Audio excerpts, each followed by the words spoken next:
The parable of the wheat and the darnel is probably one of my favourites. Jesus likens God to a sower who, rather than pulling out the dreaded weeds straight away and perhaps damaging the crop in the process, waits until harvest time when everything is that little bit clearer and it's easier to separate good from bad.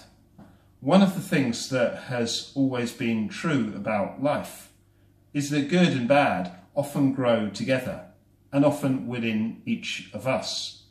The same is also true of our church community, both local and global.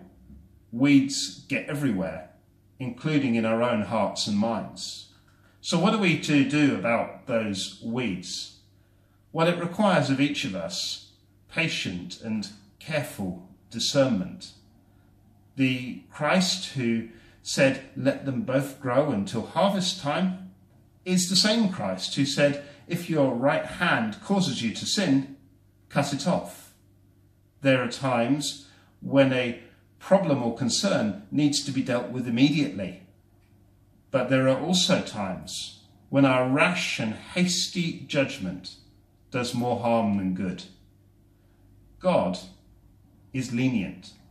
That doesn't mean that God doesn't care about how we live or behave, but rather that God takes the long view, knowing that us human beings can indeed change our ways.